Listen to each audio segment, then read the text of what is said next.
Welcome back to the channel, everyone. Davey Death Ray here. How y'all doing tonight? Didn't expect to be doing this this evening, but we got that news yesterday. Matt and I talked about it a little bit during our live episode of Start Bench Cut, and it just sort of got me thinking maybe I should hop on here and have a little chat. It was a lot of fun last time when we talked about the news that was kind of like news, but also like, hey guys, we're just restarting the whole damn thing. And then I saw that Vincent DeSanti from Womp Stomp Films chimed in. So I was like, oh, okay. This provides like a perspective that I really trust. I trust, Vin in every possible way, especially when it comes to Friday the 13th. I mean, I feel like he's got his ear to the ground on this one and knows quite a bit. So I wanted to go over the bloody disgusting story with you guys, just about Sean's remarks. Sean S. Cunningham, he's the original director, producer of the franchise, essentially. And man, the legal battle's been interesting and something that I'm not going to pretend that I completely understand. That's not my background, but I wanted to jump on here with you guys and hang out and just kind of have a little chat about sort of a temperature check. We just had a Friday the 13th. We saw nothing from these people. We have another Friday the 13th coming up in December. What are our expectations for, what do we want to see to believe that this thing's really going to happen in 2025? And also just sort of like, can we trust somebody like Sean just because of his background and his history with the franchise? So we'll get into all of that. But I want to say what's up to you guys and see how you're all doing on this fine Tuesday evening here. We got Lamontre Gillard jumping in here real quick. What's happening, Lamontre? You're always the first chat, or at least it seems like 95% of the time. We got Cheesy Corn Pop. What's happening, Cheesy Corn Pop? Great to see you again. Erica, what's happening, Erica? One of our great channel members here. And we've got Eli Cortez, one of our Death Squad mods. We had to beef up because the 1,000 subscriber celebration got a little kooky. Not going to lie.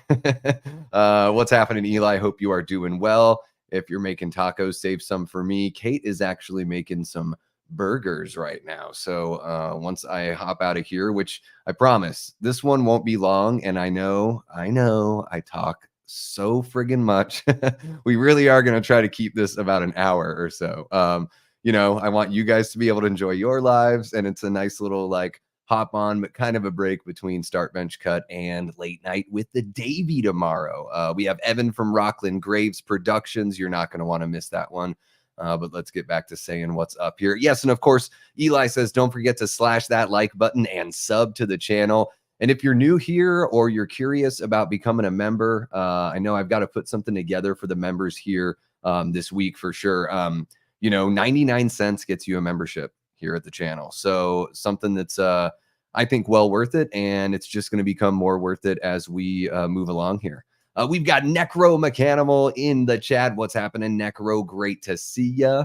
We got Robert the Wolfman, another one of our Death Squad mods. And I got to give a ow for Robert the Wolfman. What's happening, Robert? Great to see you.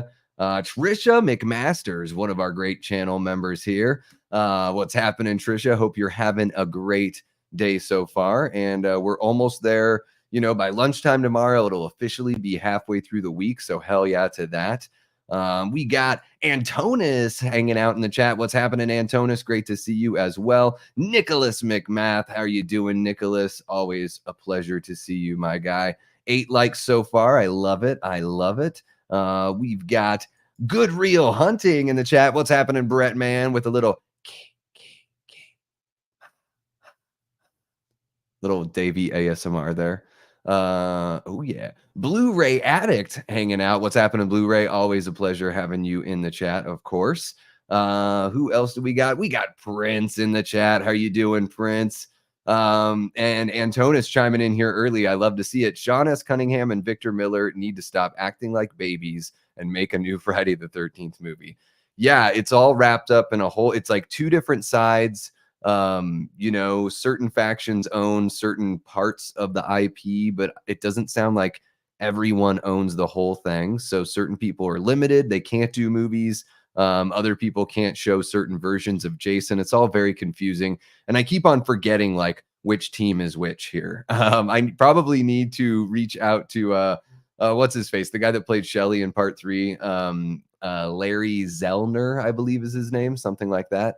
Because he's been trying to help with some of this, just help like sort out the giant mess. It's like in Christmas Vacation, when Clark and Rusty are putting up the Christmas lights, and Clark hands Rusty the giant like knot of lights, and he's like, "Well, little knot, and get working on that."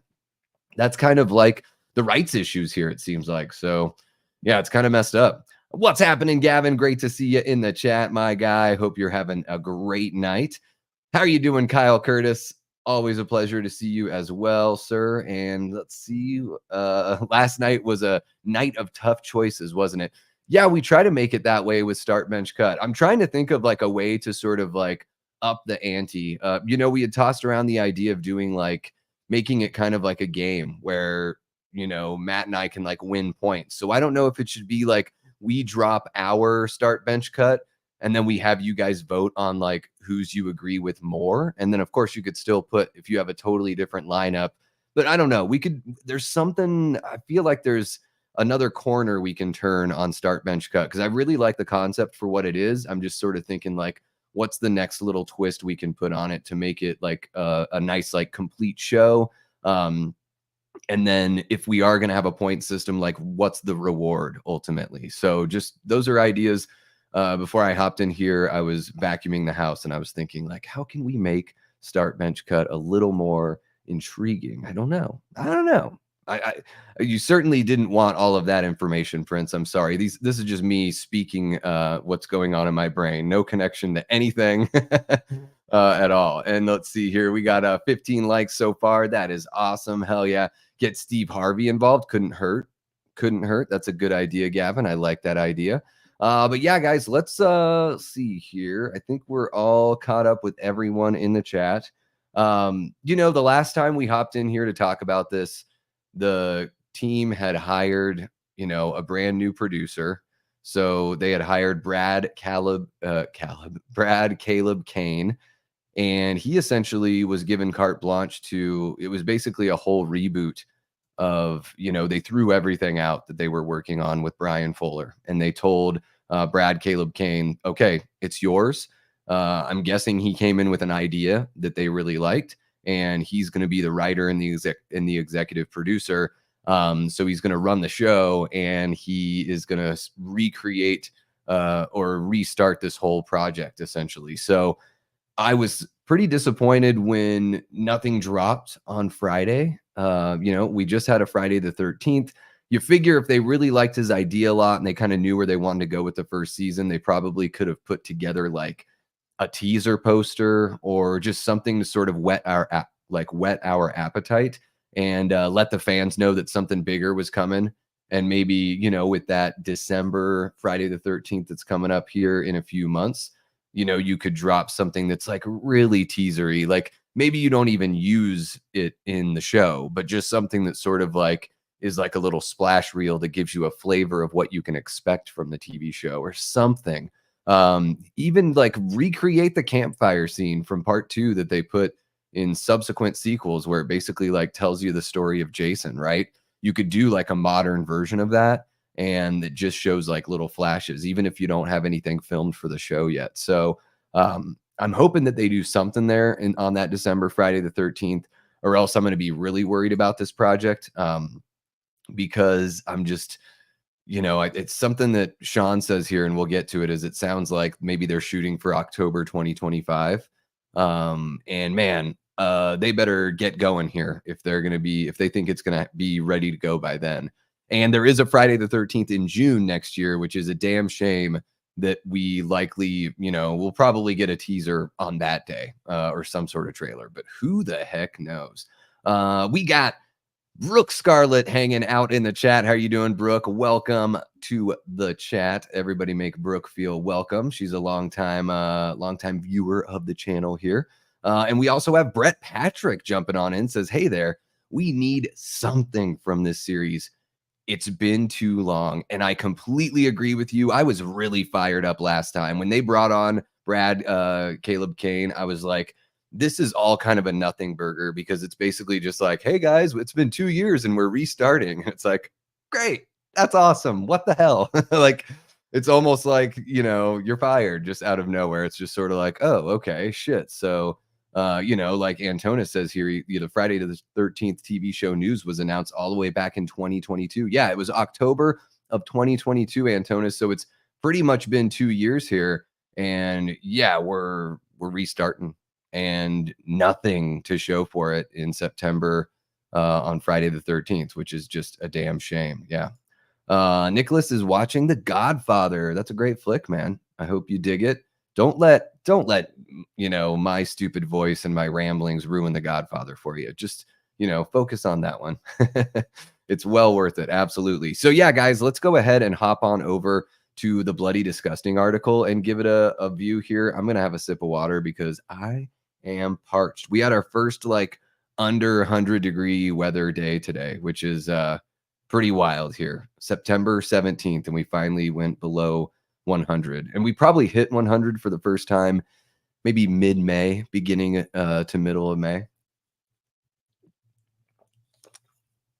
So 4 months of 100 plus. It's freaking crazy. And Gavin says they're just jerking us off for too long. And now if it's not a masterpiece of a show, everyone is going to hate on it. I think so. I think that this is, sort of just doomed, favorite choices from my we can talk about that another time there, Prince. I'm gonna get to the news here really quick. Let's see here. I know David trying to yeah, don't do that. Nicholas, go. I mean, you can leave your phone on so I get the watch hours. I'll take the watch hours. But please, the movie is well worth 100% of your attention. So don't let me ruin that experience for you. It is a masterpiece. So yeah, let's jump on over to the article here. Let's see. I think does that look good enough for you guys? I can make the screen bigger if you want, I think. Oh, maybe I can't. All right. So let's just go ahead. I'll read it off to you here. So it says at Silver Scream Con in Worcester, Massachusetts this past weekend, Friday the 13th creator Sean S. Cunningham provided an update on the long gestating TV series Crystal Lake, including a potential release date. And Sean says, last I heard, they're talking about shooting it in Australia at the end of this year and releasing on Halloween 2025, he reveals. Quote, but I've heard versions of that story for so long, I don't put a lot of credibility into it. There's just so many things that can go sideways, end quote. So yeah, right there, he's just sort of, it sounds like he has an idea of what they're doing here with the series, but it certainly doesn't sound like Sean is, really involved. It's almost like he gets a weekly email or something from the A24 people. I don't know. And then the article goes on to say he broke down the trials and tribulations the series has faced thus far. Quote, some time ago, the rights expired on the original script. So then there became doubt about who owns that after 35 years, or who owns what after 35 years. That was being worked out by lawyers, and we were trying to figure out what we were going to do. We were trying to do a TV series, which we actually got pretty far down the road on. I was very happy with that. I thought it was going to be a lot of fun, and then the rights thing blew up, and the TV series got postponed, and then the pandemic arrived. Yeah, that's a lot going on there. And then he says, finally, A24 decided that they would hook up with Peacock and do a Friday the 13th TV series. They were going to hire Brian Fuller, a very good writer. In the world of television, the showrunner, the main writer, is the star. That's the person you have to have complete faith in, because it's not the ability to write one story, it's the ability to tell a new story every week. That's very, very hard, and very few people can do it. Brian got the job, and it was greenlit. It was going forward. They started to set up the writer's room, and they didn't like the road he was going down. They felt it was going to be too dark. So they abandoned it and hired another writer, which is Brad Caleb Kane. Okay, so let's take a little pause there. So yeah, that's kind of covering a little bit of what we heard from the news last time, just sort of from Sean's like unique perspective. However he's involved here, I don't know if I would imagine it's pretty ancillary. He's got to be pretty, off to the side. But it sounds like exactly what we were guessing last time, that just whatever direction he wanted to take things in, that it really didn't have to do with the personal stuff that Brian Fuller was dealing with. I don't really know too much about it. I just heard about, accusations of like treatment of people on set or something. I try not to really get into all that stuff because a lot of it can be like hearsay and like he said, she said. But it sounds like this was purely done because they felt like the story wasn't going in the direction that they wanted to go. And you guys will remember last time what I said about that was that's on A24, that shows that they kind of messed this one up. And so I really hope that going into hiring Brad Caleb Kane, that they are like 100% like, we know we're going to give this guy everything. I think I've said something last time where they're basically on their hands and their knees, like, please save us, dude. Because clearly they were like either in over their heads or maybe they didn't have good enough conversations with Brian Fuller before they got further along down the road. But clearly they weren't on the same page, and everyone thought they were. So, I think that's a big swing in the miss for A24, maybe just growing pains being as it's the first TV show that they're working on here. But hopefully they're getting it right the second time around because, yeah, like we've said earlier, and it's been brought up a couple times in the chat, it's been 2 years and 2 years of literally nothing other than like fan art and a bunch of false starts, unfortunately. So let's see here. We got a couple folks joining us here. We got Happy Sanjo in the chat. What's happening, Coy? Great to see you. Coy's got a new channel, so please head on over there. Give him a sub. I think he's going to be on Flet's Movies and Pop Culture 13 here pretty soon. So yeah, Eli or Robert or whoever is in the chat as a mod, if you want to share Coy's link in the chat, you certainly may. Please feel free. So let's see here what else we got going on. Gavin says, I think this is something that I agree with as well. I would have liked Dark. I don't want silly, campy Friday the 13th anymore. We got that in the 80s. And I'm totally with you. I wonder, I'm sure in the future we'll find out more details about like which way he really wanted to go and what the meaning of Dark really means, because it can sort of mean a lot of things. Like it can mean like more grounded, and just more adult, and maybe like, there's certain aspects of the remake that felt a little dark, but of course it kind of had that polished WB sort of look as well. And then there's like weird kind of dark, like some of the stuff in Black Christmas '06, like Skin Cookies and Inner Family Love, stuff like that. So I don't know, but yeah, I would have liked an interpretation that was something that was taking a chance and like, swinging for the fences on a modern take on a character and like an IP that we really love. So yeah, I'm right there with you, Gavin. See here, Happy's going to the theater tonight. Keep your eyes. Oh, Coy's putting together a little video, it sounds like. All right. Yeah, and Trisha's right with you as well, Gavin, on wanting something a little bit dark like that. Yeah. Oh, okay. It's your fourth time seeing it. Gotcha. So you just have it in the background. Little Francis Ford Coppola, little Davy Death Ray. Yeah, that's interesting. That's pretty cool. I dig it. I dig it, Nicholas. Thank you. And Happy Sanjo dropping the $2 super chat. Thank you so much, Coy. Really appreciate you. And he says, I hope they cancel it. Dude, I don't even know if this thing's ever going to happen. Like, I am so suspicious until I see a full trailer, like until I see like a minute's worth of footage at least. I don't know if I need like a 2 or 2.5 minute trailer for a TV show, but I just want like a good solid minute. I'm not going to believe it's real. So I wouldn't be surprised if this thing just completely fumbles and the rights revert back to whoever the hell owns the rights. Yeah. And we got, oh, by the way, sorry. Once again, thank you so much, Coy. Really appreciate the super chat, man. The support means everything. We were able to pay our internet bill with the channel money this time around, and who knows what's next. It would be great to just take care of some of the expenses that makes this whole thing run because of your guys' generosity, you guys sharing your hard-earned dollars on the super chats and the channel membership. So thank you so much. Really appreciate it, Coy. John Doe Juggalo says, good evening, my friends. What's happening, John Doe? Great to see you. Oh, I don't know how to do that. No worries. We can find a way to get some love to Coy. Guys, just click on over there. Look up Happy Sanjo. Give him a sub. Let's help him get to 50 by the end of the month. I think he's around 25 right now. Let's get Coy to 50 by the end of the month. At the least, Gavin says inner family love makes sense for Jason and his mommy, though. Yeah, but I totally hear you, and maybe they just didn't want that in their TV show. I don't know. Let's see here. We got Fight the Good Fight hanging out. What's happening? How are you doing? So John Doe Juggalo is Jeff. John Doe Juggalo, or Jeff, I guess I could just call you Jeff. I watched a bunch of your videos the other night.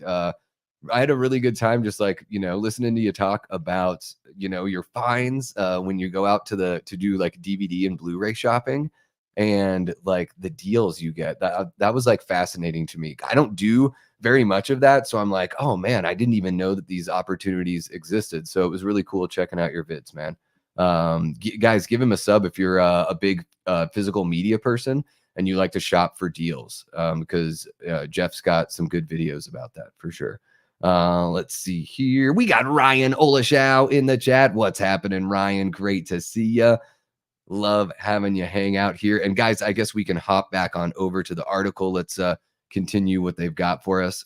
So after hiring, a new writer and showrunner, Brad Caleb Kane, the article goes on to say, on the subject of franchises kill scenes, Cunningham detailed a sequence from the Scrap TV series that predates the Crystal Lake project that's currently moving forward at A24 and Peacock, with Brad Caleb Kane serving as the new showrunner. And Sean says, a bunch of kids, 8, 9 years old, are out on the ice playing pee-wee hockey. One kid does a breakaway, skates down, and who's in the net but Jason? I don't know where this is going. Is Jason a kid? Is this like grown-up Jason? He tries to shoot. Jason blocks it. The kid who's trailing scores the goal, and they go, yay, and Jason's pissed. He starts chopping at the kids. Oh, so I guess it is grown-up Jason. This is bizarre. He starts chopping at the kids, and the ice starts to crack, and then we cut out of that. The explanation would be that the kids in the high school had shot this video as a joke, and it was going viral on the internet. Okay, I gotcha. But I thought it was so silly and so much fun. I wish we'd gotten a chance to shoot it. And then it says Cunningham also teased a new video game. Quote, there always seems to be a desire to have another Friday the 13th movie, which would have a distinct life from the TV series for sure. Jason's going to show up in more video games. We had a really nice run with the first video game, which was 2017's Friday the 13th, the game. Don't forget the NES Classic, though, from LJN, Sean. Don't forget that one. Okay, so yeah, it sounds like this scene is supposed to be like a joke TikTok about like so I guess Jason, this is going to be like crossing over into the meta kind of thing or whatever, where Jason really exists in the world. And but that's not going to happen. That was just something that Sean had dreamed up in his own version. So I mean, it's not, I don't know if we can really trust what Sean says here, because again, it doesn't sound like he's intimately involved. He's talking about A24 and Peacock. So it sounds like maybe they have some sort of responsibility to like report to him, but that he doesn't have any like decision-making power for the TV show. That's what it kind of, comes across to me as. So yeah. And then earlier today, you guys, I don't know if you guys know this. I'm, buds with Vincent DeSanti. We've, I've interviewed him a couple times. We've gotten to hang out a little bit, and he's somebody that I've gotten to know through working on Gotham Noir a bit. So I consider Vin a bud. And earlier today on Twitter, let me just share this other screen really quick. So over here on Twitter, can you guys see that now? Oh, you can't because there it is. Okay, cool. So, Vin says he's responding to the article being, posted by Friday the 13th, the franchise, which is on Twitter there. I don't know if that's really an official thing or somebody that just, thought of that name first. Vin says Sean is not a part of what is happening with the TV show. Neither is Victor. Everything he says is hearsay and should be taken with huge grains of salt. While they did miss their summer/fall Toronto window, going all the way to Australia seems like a way too drastic of a shift. So he's talking about how Sean says that they're going to go shoot in Australia at the end of the year. Yeah. And then he follows that up with, if anything, filming is probably delayed until spring of 2025, giving them plenty of time to write the new scripts over the winter, prep for spring shoots, and still be ready by October 25th. Everything Sean says at this point is sus to the max. And finally, he rounds it out with Sean has a personal vendetta against the franchise for how the lawsuit turned out. Horror Inc. excommunicated him, but he retains some power. This is why no films are being approved. He is the one holding it up by refusing to participate. He has stated to multiple people. And I just want to make sure I'm not missing something else. Oh, somebody's asking here if New Line plays into this at all. And Vin says, yes, New Line owning the Friday the 13th title is another hurdle. That said, Sean has told multiple people he will hold up the process as much as he can as an FU to everyone else involved. Horror Inc. turned on him at the end. That's how we got Crystal Lake in the first place. And then Necro Nom says Sean is the worst thing to happen to the franchise. And Vin says he invented it, so he deserves credit. He never wanted to be a part of the franchise. I wish he just signed whatever he needs to sign and get out of the way. Just hurting his own legacy at this point. And yeah, I mean, I think everything that Vin says here, like I said earlier in the show, I trust Vin. I trust his word when it comes to the way productions go. So when he's talking about, giving them like they could shoot in spring, that gives them time to prep now until then. And then, everything that Vin knows from working on productions, it's like, well, if you shoot in spring, everything should be ready by October 2025. And I think Tyler Adams at some point, who has, show business experience as well as a visual effects artist, he sort of said something similar when we did our last news roundup about like, they still have time to put this out in 2025. As long as they can shoot by like, the spring of 2025, we should still be able to get something.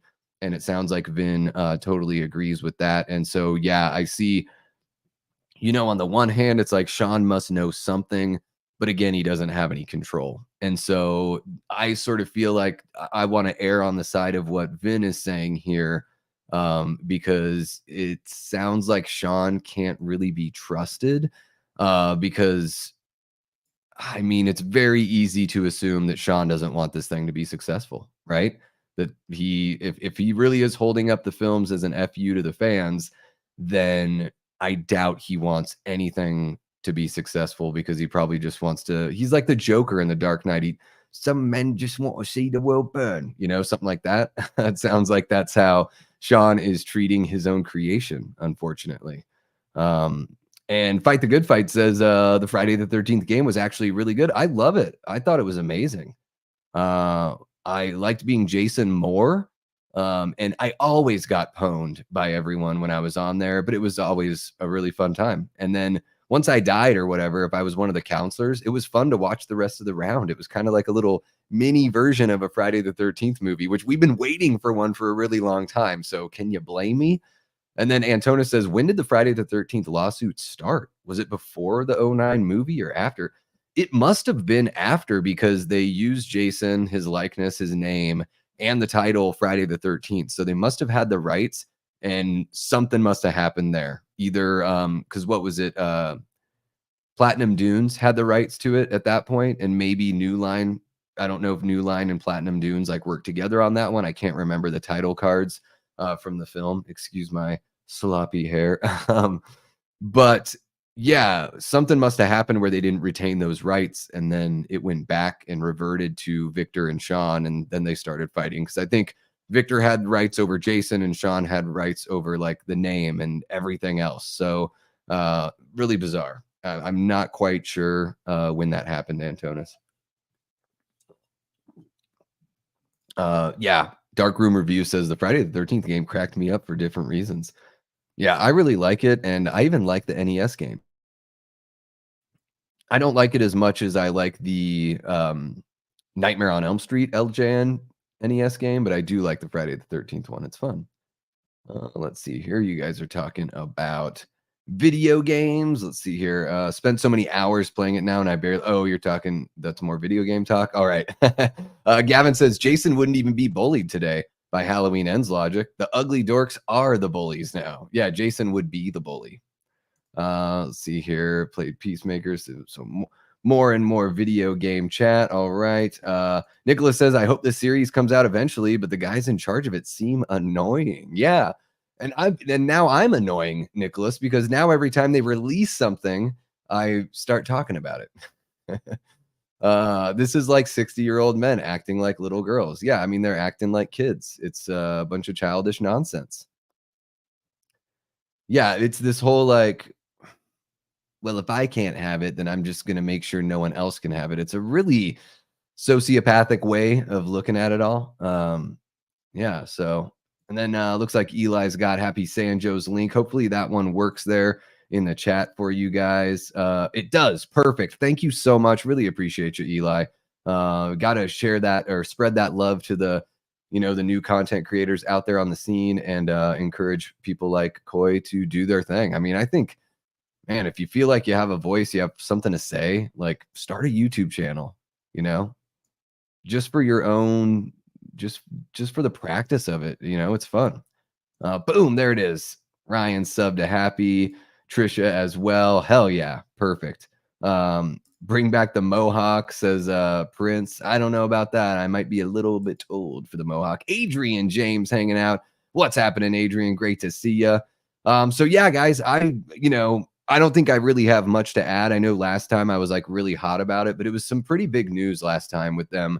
We knew that they got rid of Brian Fuller, and then maybe about a month and a half later, we find out that they're, restarting the whole damn thing. So, you know, the story from Sean certainly is kind of exciting in a way, just because it gives us a little bit of that perspective. But I think that, Vin's tweets are something to really kind of bring us back down to earth and be like, hey, don't worry about what this guy's saying. Like, let's keep our eye on the people that are actually in charge of this. When A24 or Brad Caleb Kane comes out and says something, we can trust that. But, trusting Sean's word at this point, to me, doesn't seem like something that's really worthwhile. But it is interesting to see what he has to say. And also, I'm curious to know, like, can we have a Darth Vader moment where he can turn this around and redeem himself to us? We're Luke. We're the fans. We're the son. We just want him to be good again. We want to see some Friday the 13th films. And like Vin says, he's only hurting his own legacy at this point. So it's like, dude, we want to, like, you're in your last chapter of life, Sean. Like, don't you want to write a really awesome chapter where you're celebrated and like hoisted up on people's shoulders because, you give them something that we've been wanting for so long. And, it's not too late. Just like Bill Murray says in Scrooged, it's not too late. You can always turn it around, get this thing back on track, either figure it out or, like Vin said, like sign some piece of paper that just gets your name out of here. Like, if you're ashamed of it, just get rid of it, The Oct says 44 days until Halloween. Ooh, I can taste it. I love that. I love that number too, because that was John Riggins' number when he played for the Redskins, and he was one badass. October is going to be lit. Absolutely. We have a lot going on here at the channel, Ryan. I'm going to do every Friday, I'm doing a public domain watch party. So since it's public domain, the movie will be the whole screen. I'll just be like in the little corner, like over here. Ding. And we're going to watch Night of the Living Dead, Carnival of Souls, House on Haunted Hill from 1959. And what was the other one? I can't think of it right now. I'm trying to think of it, but I can't think of it. But it'll be really cool. We're going to do that every Friday night. There's going to be a Halloween edition of Movie Punks where Foz and I are going to talk about Trick or Treat from 1986, the heavy metal horror movie. And then I've got really exciting guests coming up on Late Night with the Davey in October. We're going to have Bruce Dale and Dave McCrae on the 2nd. Vincent DeSanti himself, who we've been talking about tonight, is going to be here on October 9th. Damien Maffei from Strangers Pray at Night and Haunt is booked for October 16th. And then I've got Matt from Mad Blood on the 23rd and Lee from Drum Dums on October 30th, Halloween Eve. We're going to be hanging out with Lee. So yeah, October is going to be lit, and I'm going to have other pre-recorded videos and all sorts of nonsense for you guys. So I'm really excited for that too. Big Rod says it's always big news that leads the fans to more disappointment. Yeah. And luckily, I guess this time, Big Rod, by the way, welcome to the chat and thank you so much for being an awesome channel member. I think luckily for us today, it's not really big news, especially after seeing what Vin had to say. It seems like, maybe sort of just like let the old man talk and don't really pay attention to what he's saying. Yeah, Eli, it's going to be a blast. I'm really, really pumped. I don't think that movie you're talking about, the one with Frederick March, right? That is owned by, I think Universal owns that one. I don't think it's public domain. So I'm not going to be able to watch it. But let me see. I think I can tell you guys what's coming up here. I don't know why I forgot. Oh, White Zombie from 1932, which I've never seen. That's the only one out of these movies coming up in October that I've never seen before. So really excited to check that one out with you guys to close things out for the month of spooky season October. Let's see here. Yeah, White Zombie. Thank you so much, Eli. See, Eli knows my channel better than me. That's why he's a mod. Yeah, that's exactly why he's a mod. Nicholas says, I'm so excited for October. Halloween's my favorite holiday. I'm pretty pumped too, man. Like I said, it finally dipped below 100 here. I can't believe that we're celebrating that. But we'll start really decorating. We've got a little bit of Halloween decorations that we put up in the house already. But Kate's birthday is this weekend. She turns 31 on Sunday. We're going to the Lions Cardinals game. I'm really pumped. Thank you to Shauna and Gary, our lovely friends, for getting those tickets, because man, NFL games are friggin' expensive. But after Kate's birthday this weekend, we're going to kind of shift, get some of the decorations out for outside, all that kind of fun stuff. I don't know, man. I'm so busy, Prince, that I would need to hire somebody to do my letterbox. I just might get rid of it at some point. Like, I don't know. I do everything here at the channel. So everything that you see, every post and every thumbnail and title and all the, coordinating with people to be able to book late night out for, a month and a half at a time. It's a lot. So, hey, what's happening, Mark? Mark over at Tales from the Shelf. Thanks for hanging out with us, man. I love that guy's content and his channel. Great to see you, Mark. We'll have to get you back in here pretty soon. I know we had talked about doing a little something, and maybe we can sneak that into spooky season. I think it would be pretty damn fun. Rob named his band after that movie. I love Lugosi, but haven't seen it. Yeah, I've read about it. I don't think I've seen it. Maybe I've seen bits of it somewhere, but I don't think I've all of the other movies I've sat down and watched. I have like a very clear recollection of that, but not with White Zombie. But yeah, I'm really excited. I think Lugosi is absolutely amazing for sure. Even in the terrible Ed Wood movies, there's something about him that's still really charming for sure. Let's see here. Hell yeah, man. Yeah, we'll do a little Terminator versus Terminator 2 talk. Ooh, I'm excited for that. That'll piss everyone off. We could have pissed more people off with our Alien and Aliens video, but you know what? We're just so fair, Mark. We're just fair-minded guys talking about movies. Who would have thought? Yeah, guys. So I think that's pretty much going to be it for this time around. I know I usually go for a long time and just blah, blah, blah, blah, blah, but just wanted to kind of cover that, story from Bloody Disgusting, talking about, Sean S. Cunningham's quotes about the A24 Peacock Crystal Lake series and sort of like his doubts and his side of the story about how everything went down. And then, of course, followed up by Vincent DeSanti from Womp Stomp, who knows a thing or two about a thing or two when it comes to Friday the 13th. At some point, I'll figure out how to talk. I don't know. It's like 90% of the time I do a great job and then trip. But yeah, it's one of those things that we're going to follow this one closely. Like I've told you guys a lot of times here, I'm not going to talk about something unless I'm passionate about it, and I'm not going to be disingenuous. So you're always going to get the genuine article and me talking about something I'm passionate about. Clearly, this is one of those things. I don't cover like news for every movie or news of every kind of story that breaks in horror. But if something really like kind of clicks with me or just, hits some sort of nerve or something like that, like this TV series that we've been just dragged along forever with like little to no good news. I'm going to talk about it. So who knows, maybe we'll get a little something between now and December 13th, because that's our next Friday, the 13th. So if something pops up, we'll cover it here on a live. We'll just do this kind of like quick sort of thing.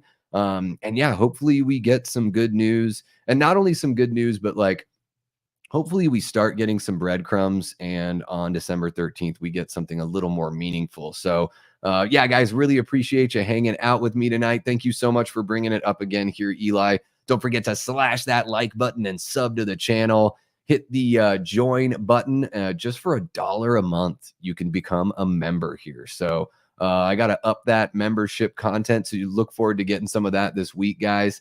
And yeah, more to come on the membership front as well. What's happening, Aaron? Sorry, we're just sort of getting rolling here, but you can always scrub on back and check it out. Yeah, there you go. Exactly. I know I'm so predictable. I say the same like 3 things all the time. That's why people say that I remind them of Dave McRae. It's because I'm always, repeating myself just to make sure that all the new people understand, and that I don't leave something out, and that I am sure to have that nuance in there, all that fun kind of stuff. Really appreciate you showing up there, Aaron. And Paula, thank you so much for coming out. No worries on being late. You can always scrub back, as Aaron Click says there. And yeah, we'll catch you next time. We were just catching up on the Friday the 13th news here. So yeah, scrub it back and see what we have to say. Yeah, guys, I'll be back tomorrow night, 10 p.m. Eastern, for Late Night with the Davey. We're having Evan from Rockland Graves Productions on the show. I am so pumped. I love Evan's video essays. I'm going to gush a little bit here just as a primer for the show. Hopefully all of you are planning on making that one. I would imagine I see you guys in so many of the chats and the lives. It's amazing. But yeah, Evan's video essays they're just so in-depth, and he's got this unique perspective and an amazing voice, and a great way to bring his points across. So what I like about that is, instead of it just being like a review, you feel like you walk away from his videos, having a greater appreciation, or maybe even understanding the film, or seeing some things that you hadn't seen before the next time you watch the film, which I highly value and think is awesome. So really looking forward to having Evan on the show tomorrow night. And then, yeah, guys, I don't know if you saw, but if you hit the live tab on the channel, I lined up a shitload of live streams that are going to be going from now until the end of October. So hit the notification bell as well if you haven't yet. And yeah, appreciate you. If you're watching this after the fact, please leave a comment. Let me know your thoughts on the Crystal Lake TV series on a whole, and let me know your thoughts as far as like how you think this thing is going, and how enthused you are for more. Yeah, guys, thank you so much to the patrons, the channel members. Really appreciate the super chat tonight from Happy Sanjo. And yeah, really pumped to hang out with y'all for a bit longer tomorrow night on Late Night with the Davey. We always go for a marathon on Wednesday night, so I got to save my voice, save a little energy, and go hang out with the fam. So guys, you have been great. I love y'all so much. What you guys provide for the channel as far as community interaction, and just pushing us to the milestones and goals that we want to reach here, it's so amazing and inspiring. I say this all the time, but you guys fuel everything we do here at the channel, and couldn't have hit 1,000 subs without you. So really appreciate y'all. But real quick before we leave, I want to say what's up to Ace Skywalker. I think this is your first time in the chat. Welcome. Sorry you're coming in at the end, but scrub on back. And what's happening, Jigsaw? Great to see you as well. Everybody make Ace feel welcome here. Just heard about your channel. You got my sub, man. Well, thank you so much. And yeah, hit the notification bell as well, so you don't miss Late Night with the Davey tomorrow night, 10 p.m. Eastern. That's the flagship show for the channel. It's always a damn good time. So really appreciate the sub. You guys are awesome. I love y'all so much. What else is there to say? Hopefully we get a little key ma in our lives here pretty soon, at the latest by October 2025. And we'll keep following that news on the Crystal Lake TV show, so we can have that conversation and keep everyone up to date. But until next time, I've been and will continue being Davey Deathray. Take care.